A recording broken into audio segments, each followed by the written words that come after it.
Olá pessoal, tudo bem? A gente volta nessa aula 14 a trabalhar talvez o elemento que dê mais insegurança a você aluno, que é o encerramento do texto, que é o parágrafo final, em outras palavras, a proposta de intervenção. Durante muito tempo, no ensino fundamental e médio, nós trabalhamos a conclusão como apenas o encerramento do texto, no qual a gente apenas traria sugestões, apresentaria possibilidades de como resolver aquela problemática apresentada.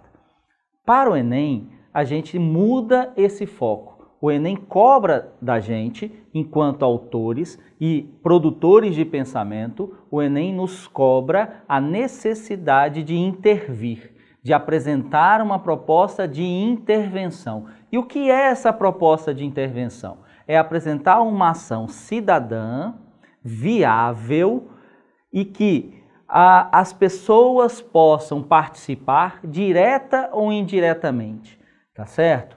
Então, essa intervenção ela tem que ter a proposta, mas ela precisa linkar com agentes que vão se responsabilizar a execução dessas propostas, dessas alternativas e a sequência de ações que vão desencadear aquela proposta.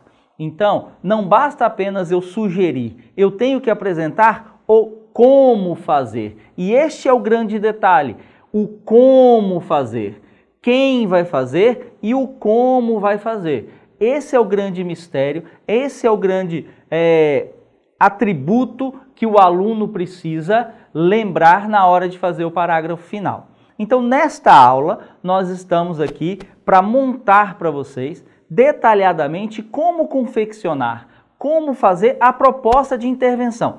Perceba que ainda não é o parágrafo final como um todo, é a proposta de intervenção. O parágrafo final a gente vai ver ele mais detalhadamente lá na nossa 18ª aula, tá certo? Então vamos lá. O que é essa conclusão? Só para a gente dar uma introdução aqui para vocês, tá? Ela fecha a linha de raciocínio desenvolvida ao longo do texto. Aquele texto dissertativo argumentativo que a gente já falou tanto nas outras aulas, tá?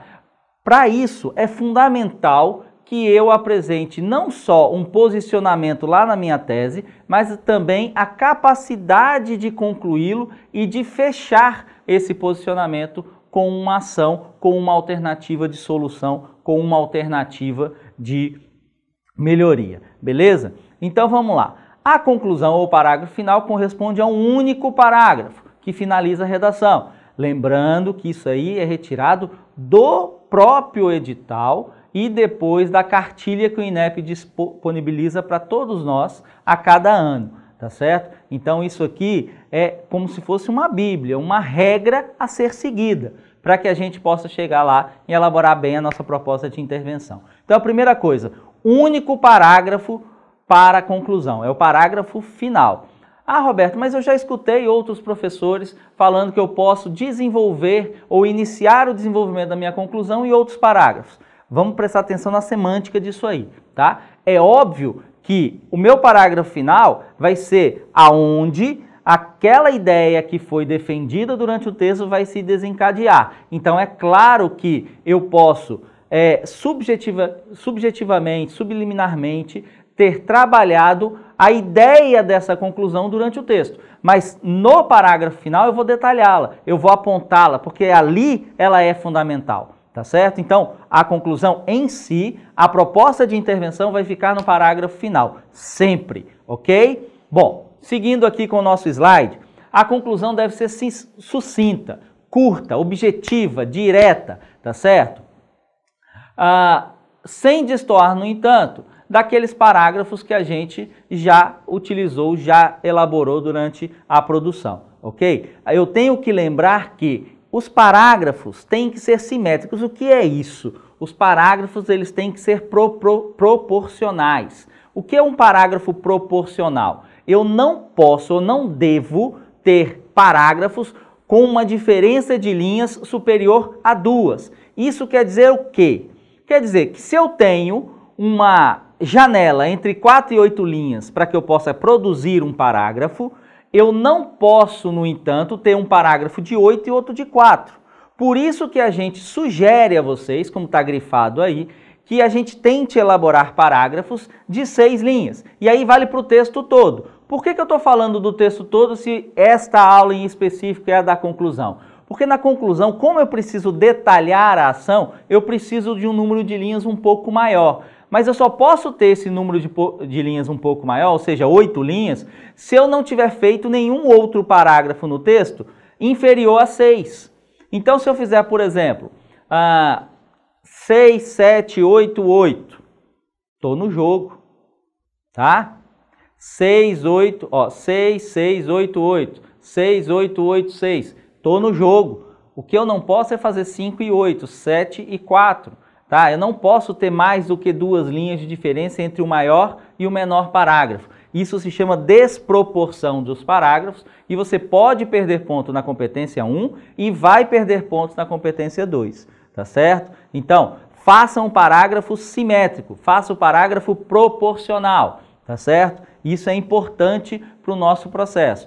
E aí eu repito, neste último parágrafo, quando eu for fazer a proposta de intervenção, eu preciso de um pouco mais de espaço. Esse espaço se reverte no número de linhas. Então, se eu fizer em torno de 6 linhas cada parágrafo, eu posso chegar na minha conclusão eventualmente e usar 8, ok? Que fica ali naquela janela das 2 linhas, beleza?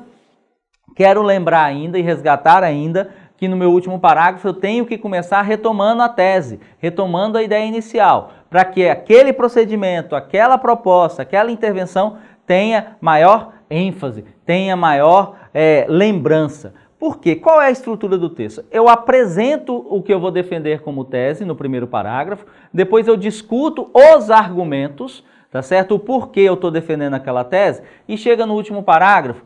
Alguns alunos até confundem se a conclusão tem que ser, a proposta de intervenção tem que ser para a tese ou para os argumentos que eu trabalhei. Então, evidentemente, a minha proposta ela vai solucionar, ela vai intervir a respeito da tese, tá certo? Não a respeito dos argumentos. Os argumentos servem também para justificar a tese, ok? Vamos lembrar aquilo que a gente falou lá nas primeiras aulas, a tese é a estrela do meu texto, tá certo? Então tudo se refere a ela. Se no meu último parágrafo eu faço uma proposta de intervenção, essa proposta de intervenção é para a problemática que eu apresentei na tese, tá beleza? Podemos entrar efetivamente na proposta de intervenção.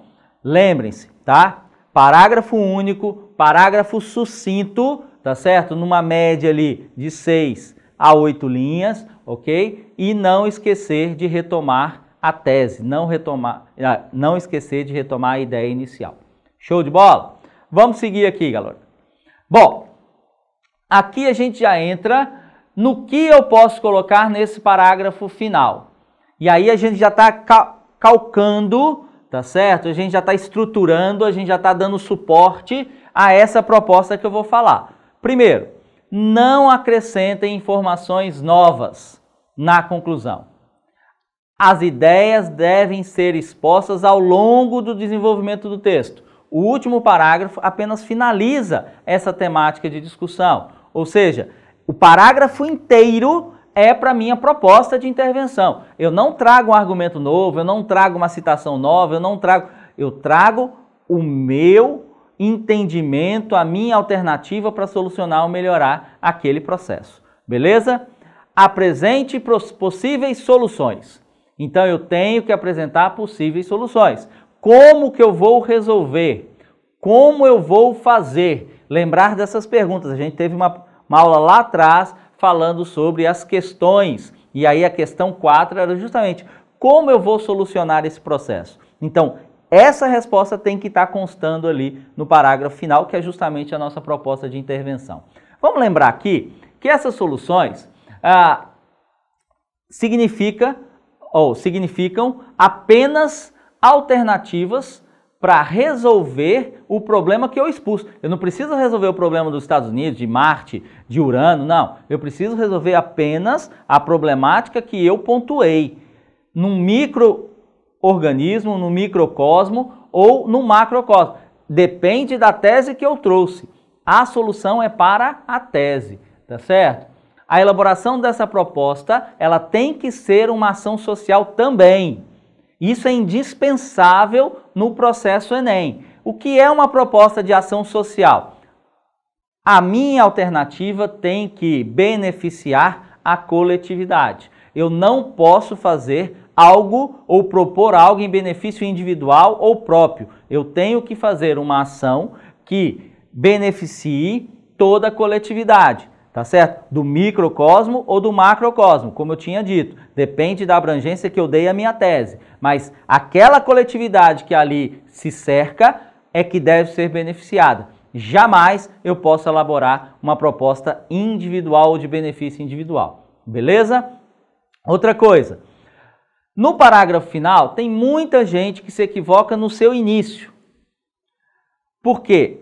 Existe na gramática o que a gente chama de conectivos, ou algumas gramáticas chamam de conectores, é a mesma coisa, tá? E um dos tipos de conectores, ou conectivos, são os conectivos de conclusão. Qual a finalidade desses conectivos? Iniciar o parágrafo conclusivo. Ora, pois, se a única função é iniciar um parágrafo conclusivo, por que eu não vou utilizá-lo? Ao contrário, eu tenho que utilizá-lo sim, obrigatoriamente, porque isso mostra conhecimento gramatical, isso mostra conhecimento da nossa língua. Então, eu vou começar o meu parágrafo final com um daqueles conectivos que eu até já apresentei lá atrás, mas vamos lembrar. Portanto, desse modo, assim sendo, diante disso, ciente do exposto, desta arte, são exemplos de ferramentas importantes para iniciar o parágrafo final, tá certo? Jamais! Isso aí é uma coisa que o INEP até tira ponto assim de uma maneira até abrupta. Evite construções do tipo, conclui-se que, pode-se concluir, concluindo, terminando, finalizando, porque isso aí são elementos que trazem redundância à sua conclusão, tá certo? Então eu tenho que fazer ali o meu parágrafo final com os conectivos de conclusão. Do mesmo jeito que no terceiro parágrafo eu uso um conectivo de adição, do mesmo jeito que no segundo parágrafo eu uso um conectivo de reflexão, tá certo? No parágrafo final é um conectivo de conclusão. E não usem concluindo, terminando, finalizando, para concluir, para terminar, para finalizar. Isso é redundância, é erro, tá certo? Então, fique esperto aí em como começar. Desses aqui, Roberto, tem algum que a comissão goste mais? Não, é aquele que você lembrar, aquele que você tiver por hábito utilizar, tá certo? Mas tem que ser um conectivo de conclusão, não se esqueça. Seguindo ali o nosso slide, nunca termine com perguntas reflexivas ou retóricas, porque eu preciso apresentar o meu posicionamento. Diferente das outras dissertações, a dissertação argumentativa do Enem exige posicionamento, exige fundamentação e exige proposta. Isso aí eu não posso deixar para o meu leitor responder. É meu posicionamento enquanto autor do texto, autor do pensamento, construtor de uma reflexão. Eu tenho e preciso sempre trabalhar com ações e afirmações concretas, definitivas e convictas. Evitar, portanto, encerrar ou até mesmo durante o texto fazer alguma pergunta retórica, tá certo? Para que seu texto não fique vago ou que você não traga para o leitor a sensação de hesitação, tá certo? Evite qualquer recurso que possa deixar o corretor em dúvida a respeito do seu posicionamento crítico. Essa parte aí, posicionamento crítico, é isso que você tem que apresentar no texto, ora. Então, se eu tenho que apresentar um posicionamento crítico, por que eu vou jogar a pergunta para o meu leitor? Tá certo? E vamos lembrar que o seu leitor é justamente aquele que vai buscar um erro, é aquele que vai avaliar a sua construção. Ele não vai ler por prazer, ele vai ler por identificação, necessidade profissional. Ele vai buscar o erro, então não erre nesse contexto, não faça as perguntas retóricas. Por mais que na estrutura do texto dissertativo como um todo, lá na estrutura, seja permitido você até trazer perguntas retóricas, mas evite. Né? Se você pensa ou necessita tirar nota 1000, não faça, porque dificilmente você vai encontrar, quase que impossível, são raríssimos os casos em que você tem uma pergunta retórica ou uma pergunta reflexiva numa prova que tirou nota 1000, beleza? Muita atenção nisso aí. Até porque a gente tem que lembrar que a conclusão deve confirmar a tese. Na hora que eu apresento a proposta de intervenção, essa proposta de intervenção ela tem que estar apresentada, tá certo? De uma forma coerente com o que eu defendi no texto todo. Eu tenho que achar uma solução, uma intervenção, uma melhoria para aquilo que eu discuti no texto, tá certo? Então, show de bola, vamos seguir e aí a gente começa a trabalhar um aspecto importante, tá?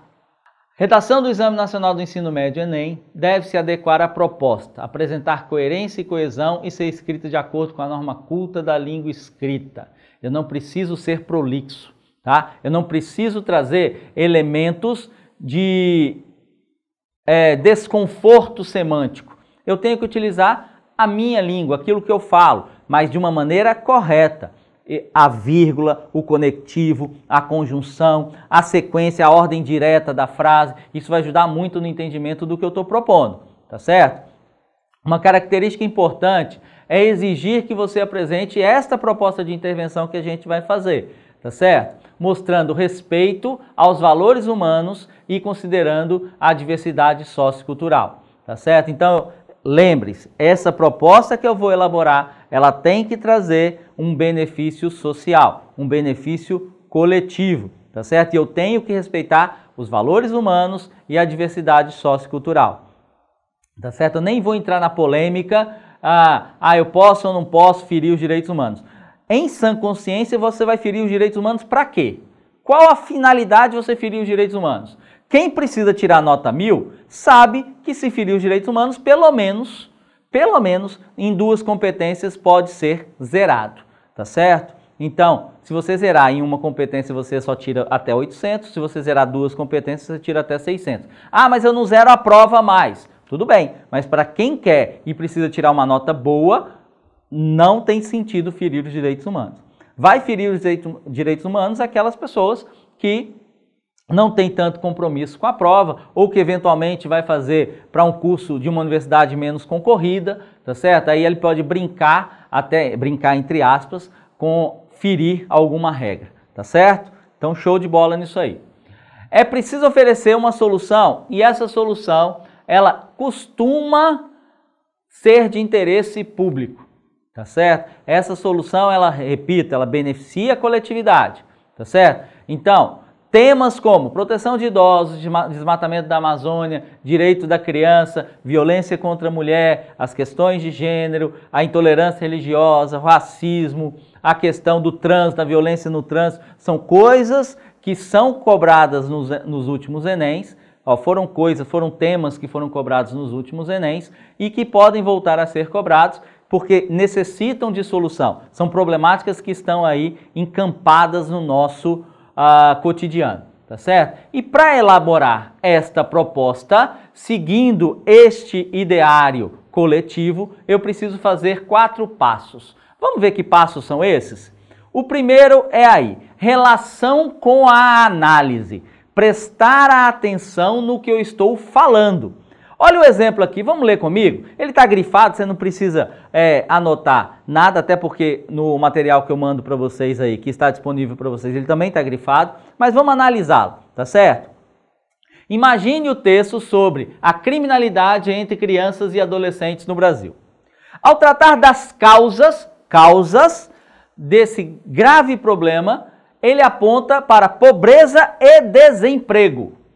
Criminalidade entre crianças e adolescentes no Brasil causa pobreza e desemprego. Tá certo? Eu fiz isso no texto. Diz, em síntese, que é por falta de condições econômicas dignas que tanto meninos e jovens tornam-se infratores no país. No final, propõe que a educação pública deve sofrer uma reforma profunda, de modo que haja maior acesso à informação, valores e oportunidades. Essa é uma boa proposta? Se eu tenho a questão da criminalidade entre crianças e adolescentes, se eu coloco que a causa é pobreza e desemprego, eu posso apresentar como proposta de intervenção, como conclusão do meu texto, como alternativa, melhorar a educação pública? A maioria de vocês eu tenho certeza que falou, sim, posso, porque a educação é uma das coisas que vai retirar a criança da criminalidade. Não para essa causa. A gente está falando de pobreza e desemprego. Pobreza e desemprego são fatores econômicos. Vamos ler aqui embaixo para você um breve comentário que eu faço aí dessa reflexão, ok? A princípio é uma boa proposta. Lógico, melhorar a educação pública reflete aquele ideário comum, popular, de que o grande problema do Brasil é a educação. Então, cuidado com esses clichês. É sim uma boa proposta. Qualquer um concordaria com ela. Contudo, olha um conectivo de adversidade aí, a análise se concentrava em fatores econômicos, pobreza e desemprego, e não diretamente na questão educacional ou social. Uma alternativa melhor seria propor ações específicas, que se somem ao ampliar e otimizar programas de distribuição de renda, como o exemplo da Bolsa Família. Tá? Então, se eu estou falando de pobreza e desemprego, para que eu possa melhorar a criminalidade entre crianças, se a causa é pobreza e desemprego, eu tenho que propor uma ação que resolva a pobreza e o desemprego, para que essa criminalidade entre crianças e adolescentes diminua ou acabe. Tá certo? E para diminuir pobreza e desemprego, eu tenho que distribuir renda, eu tenho que ofertar emprego, eu tenho que qualificar o profissional para que ele possa não estar desempregado. Então preste atenção na nuance. A proposta em si ela é muito válida, melhorar a educação pública, mas não é a melhor proposta para este texto que eu montei, com tese falando em reduzir a criminalidade de crianças e adolescentes e argumentos falando de pobreza e criminalidade como causas. Tá certo? Então, atenção aí, eu tenho que ter uma relação na minha proposta de intervenção com a análise. Aquilo que eu analisei vai se desencadear, vai chegar no meu parágrafo final. E eu tenho que estar linkado nisso. Não é porque todo mundo diz, é a proposta do senso comum, que é a melhor proposta ali para o seu texto. O seu texto ele tem que ter coerência, ele tem que ter início, meio e fim. E ao ter início, meio e fim, eu tenho que fazer essa relação com a análise. Show de bola? Vamos para o segundo passo? Qualquer dúvida, olha aí no material que está disponibilizado para vocês desta aula. Beleza? Bom, além de ter uma relação com a análise, eu preciso ter respeito aos valores humanos. E aí não é aos direitos humanos, é valores humanos. A comissão corretora preza, valoriza as identidades, os conceitos, as discussões que premiem a igualdade, a liberdade, a solidariedade, a diversidade sociocultural. Até porque é nesta parte do texto que ele vai ver qual o pensamento cidadão que você tem. Se é um pensamento cidadão consciente, ou é um conceito cidadão disperso, ou não é um conceito cidadão, é um conceito individual, não altruísta. Tá certo? Então eu tenho sim que apresentar no meu texto, tá certo? Na minha proposta de intervenção, o valor à igualdade, o valor à liberdade, o valor à solidariedade, o valor à diversidade cultural. Muitas vezes as ONGs que por conceito buscam melhorias de certas problemáticas sociais sem depender do governo, aparecem aí como propostas de intervenção viáveis. Tá certo? Viável. Tanto a ONG física quanto a ONG virtual. Preste atenção nisso. Tá certo? Muitas vezes a gente incorre num clichê. E esse clichê de generalização, muitas vezes, eles fazem com que a gente fuja da necessidade que é apresentar uma alternativa, porque a gente generaliza demais. E toda generalização ela é errada, é burra, a gente pode dizer assim. Eu não vou dizer toda, mas a grande maioria delas, tá? Então, eu não posso ter uma premissa assim. A maior parte da violência no estado do Rio de Janeiro são nos morros, nas favelas. É uma verdade, estatística. Mas eu não posso falar que todas as pessoas que moram no morro, nas favelas no Rio de Janeiro, são bandidos, são coniventes, estão trabalhando a favor do tráfico. Não. Quando eu faço isso, eu estou discriminando, eu estou perdendo a questão dos valores humanos. E muitas vezes a gente faz isso. né? Muitas vezes a gente faz isso, como está aí nesse exemplozinho que a gente colocou para vocês, tá certo? Vamos dar uma lida? Essa partezinha que está em azul aí e um trechozinho em vermelho, para a gente ver como é que muitas vezes a gente faz isso sem entender, ok? Vamos lá. Quando eu falo assim, a ideia de que o envolvimento com o crime ocorre por conta dos maus exemplos dos pais. Geralmente, são pessoas sem preparo, moradores de regiões carentes. Uai, se o mau exemplo é do pai, por que ele é sem preparo? O pai preparado, o pai pós-graduado, o pai com mestrado, ele não dá mau exemplo? O pai da classe média, o pai da orla marítima, o pai da classe A, ele não dá mau exemplo? Então a gente precisa parar de generalizar. Os pais que dão mau exemplo não estão só no morro, não estão nas comunidades carentes. Só que a gente muitas vezes pensa assim. Ao contrário, às vezes quando a gente pega um tema honestidade, talvez no morro a gente ache mais exemplos de honestidade do que no bairro de elite. Vide o que a gente tem visto aí nos últimos anos da questão política no nosso país, que não está dissociada. Muitas das nossas propostas vão ter que se linkar com a falta de infraestrutura que os nossos governos em todas as esferas não nos dão. Então, cuidado com essa generalização. Não é porque mora num bairro periférico, num bairro carente, que vai dar mau exemplo ou vai ser bandido, tá certo? A gente tem que tomar muito cuidado com isso. Então, eu tenho que respeitar os valores humanos. Não generalize, tá? Na hora da sua proposta de intervenção, não generalize. Beleza? Bom, vamos para o passo 3. Medidas específicas e realizáveis. Aí diz respeito a questão da viabilidade da nossa proposta, tá certo? Vamos dar uma lidinha aqui. Esse texto é um pouco maior, então vamos refletindo a partir que a gente vai lendo, tá certo? Então vamos aqui. Muitas vezes os textos propõem medidas vagas, gerais, que não adicionam muito à discussão. Isso quer dizer, ainda que respeitem os valores humanos e seja coerente com a análise empreendida, nós precisamos ser específico. A gente precisa elaborar ações concretas, tá certo? Por exemplo, quanto ao problema dos menores infratores, alguém poderia propor melhorar a educação e diminuir a pobreza, ok? Todos concordamos com isso, mas como melhorar a educação? Como diminuir a pobreza? Essa é o brilhante da nossa conclusão, tá certo? Como melhorar a educação e como diminuir a pobreza, tá certo?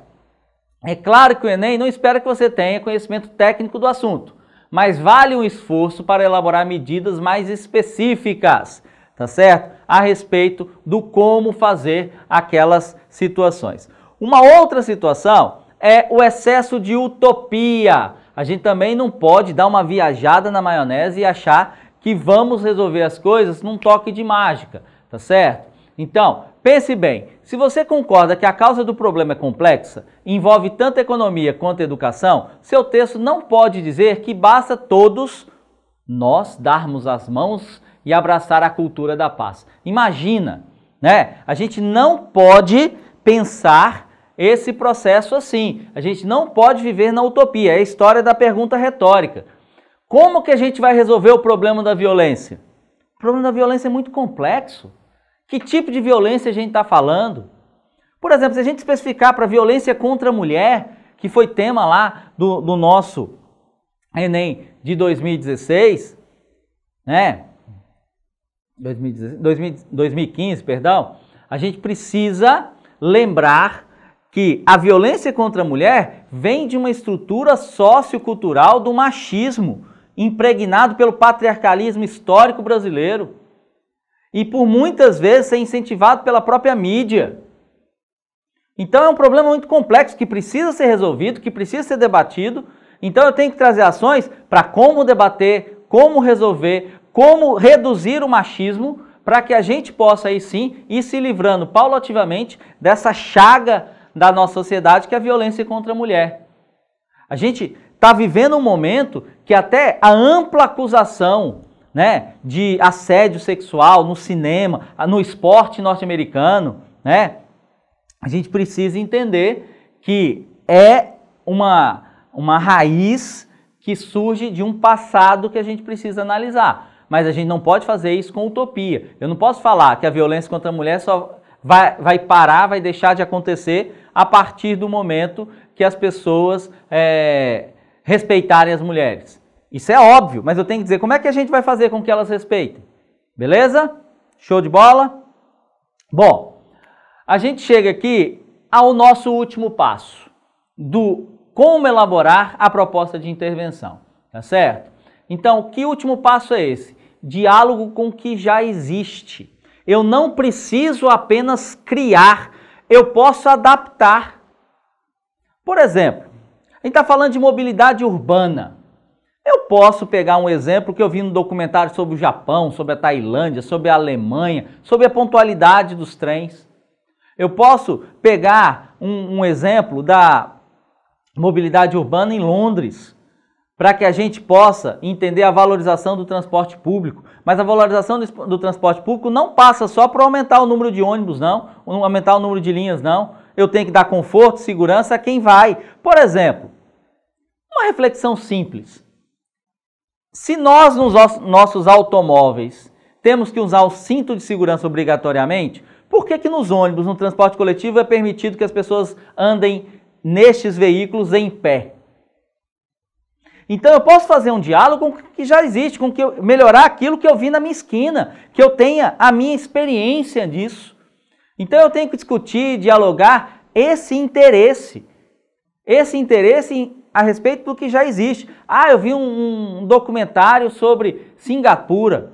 Tem coisas interessantes na cidade-estado de Singapura, no Japão, na Alemanha. Ah, mas o Brasil precisa evoluir em vários aspectos. Então eu tenho que mostrar como que aquela pontualidade ela é importante. Como que o respeito às pessoas, a segurança do transporte público auxilia a dignidade das pessoas. Por exemplo, eu lembro uma reportagem de 2015 ou 2016, né, de uma empresa que terceirizava no Japão os trens, os metrôs da cidade lá, acho que era Tóquio, e eles pediram desculpas públicas nos jornais e na televisão porque o trem chegou 15 segundos atrasado. Aqui, nos pontos de ônibus, o cidadão brasileiro está acostumado com atraso de 1 hora, de 40 minutos, de meia hora. A gente tem que reinventar a nossa sociedade e isso pode ser pensando e trazendo elementos que a gente já conhece de outros países, de outras experiências que a gente já teve. Tá certo? Por que o brasileiro, quando vai na Espanha, na França, na Alemanha, não joga o papel da bala no chão? O papel do chocolate no chão? Porque ele tem medo de ser punido. Aqui, bota a bala na boca e o papel no chão. Ah, tem que punir então. A gente tem que primeiro conscientizar e se não resolver, a gente tem que punir. Duas propostas aí para uma coisa que a gente pega de fora do país. Tá certo? Bom, gente, esses são os pilares da boa proposta de intervenção. Na nossa aula 18, a gente vai fazer a proposta de intervenção com vocês, tá certo? Então, continue nos seguindo, tá certo? E até a aula 15. Até mais.